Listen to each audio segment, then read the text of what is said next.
தற்பொழுது வெளியாகியிருக்கும் அண்மை செய்தி. மடப்புரம் கோவில் காவலாளி அஜித்குமார் மீது புகார் அளித்த நிகிதா என்ற பெண் மீது பண மோசடி வழக்கு நிலுவையில் இருப்பதாக அண்மை தகவல் வெளியாகியிருக்கிறது.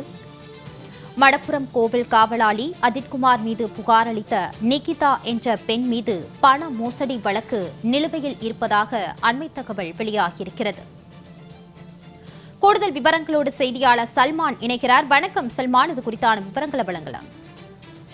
சிவகங்கை மாவட்டம் திருப்புவனம் அருகே இருக்கக்கூடிய மடப்புரம் கோவிலில் காவலாளியாக பணிபுரிந்த அஜித்குமார் கொலை செய்யப்பட்ட வழக்கு தற்பொழுது சிபிஐ உள்ளிட்ட விசாரணை நடைபெற்று வருகிறது.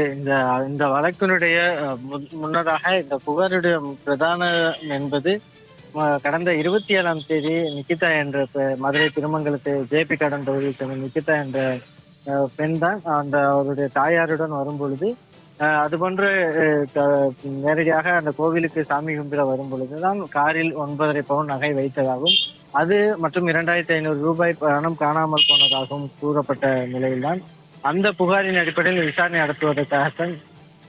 நடத்துவதற்காக தான் இது போன்ற அஜித்குமாரை விசாரணை நடத்துவதுதான் இது மாதிரியான கொலை சம்பவங்கள் நடைபெற்றதாக கூறப்படுகிறது.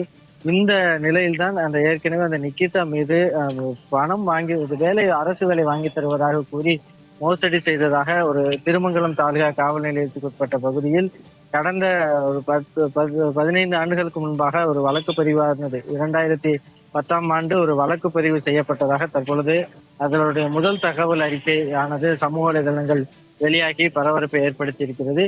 அந்த திருமங்கலம் தாலுகாவுக்கு உட்பட்ட பகுதியில் காவல் நிலையத்தில் பதிவு செய்யப்பட்ட அந்த வழக்கில் நிகிதாவுடைய பெயரும் 5வது நபராக இடம்பெற்றிருப்பதும் தெரிய வந்திருக்கிறது. அந்த நிலையில்தான் ஏற்கனவே இந்த பிரச்சனை ஆரம்ப புள்ளியாக இருக்கக்கூடிய அந்த நிகிதா என்ற பெண் புகார் அளிக்கப்பட்ட நிலையில் அவர் மீது கடந்த 2011ஆம் ஆண்டு முன்னாக அவர் மீது இது போன்ற ஒரு அரசு வேலையை வாங்கி தருவதாக கூறி அவரும் அந்த வழக்கில் ஒரு நபராக இருப்பது தற்பொழுது அந்த முதல் தகவல் அறிக்கை நகல் சமூக வலைதளங்கள் வெளியாகுவதன் மூலமாக தெரிய வந்திருக்கிறது. சல்மான் தொடர்பான கூடுதல் விவரங்களோடு இணைந்தமைக்கு நன்றி.